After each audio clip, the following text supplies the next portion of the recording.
आइए शुरू करते हैं माघ मास का 9वां अध्याय।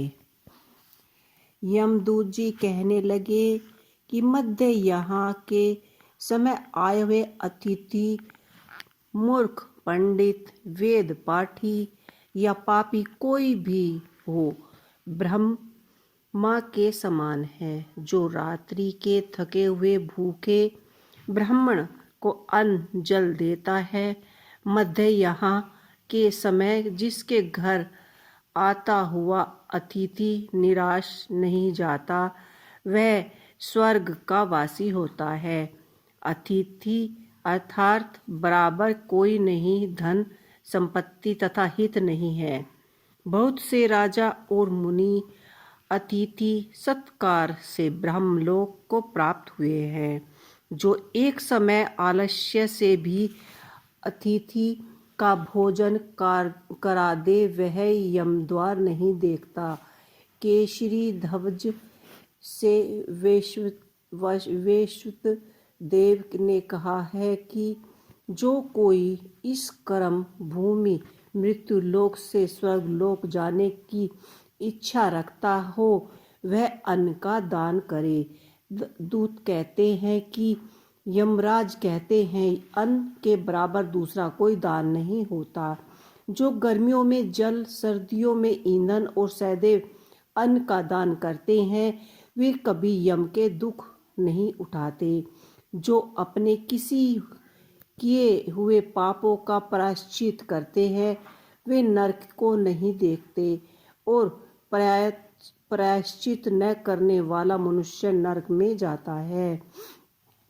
जो कार्य काया, वाचक और मन से किया हुआ पापों का प्रायश्चित करता है, वह देव और गर्भगृह से सुशोभित स्वर्गलोक को प्राप्त करता है।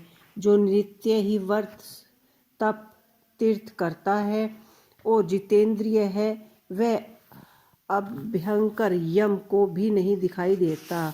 नीति धर्म करने वाला दूसरे का अन्न, भोजन और दान त्याग दे। नित्य स्नान करने से बड़े बड़े पाप नष्ट हो जाते हैं। यम को नहीं देखता। बिना स्नान पवित्रता कैसे हो सकती है? जो मनुष्य पूर्व के समय चलते जल में स्नान करता है, वह बुरी योनि नहीं पाते, ना ही नरक में जाते हैं। माघ मास में प्रातः स्नान करने वाला मनुष्यों में को निर्मित पूर्वक तिल पात्र और तिल कमल का दान करना चाहिए। यमदूत कहते हैं कि हे वे कुंडल, पृथ्वी, सोना, गोया आदि परम दान करने वाला स्वर्ग से नहीं लौटता, और बुद्धिमान पुण्य तिथियों, व्यक्तिपात, संक्रांति आदि को थोड़ा सा दान करके भी बुरी गति को प्राप्त नहीं होता। सत्यवादी, मौन रहने वाली, मीठी बोली वाला, क्षमाशील, नित्यवान, किसी की निंदा न करने वाला, सब प्राणियों में दया करने वाला, पराये गुणों का वर्णन करने वाला, पराये धन को तर्पण करने वाले के समान माना जाता है। ऐसे लोग नरक कभी नहीं भोगते। तो आपको हमारा माघ मास का ये 9वां अध्याय कैसा लगा, हमें कमेंट बॉक्स में लिख के अवश्य ही बताइएगा। जय श्री हरि।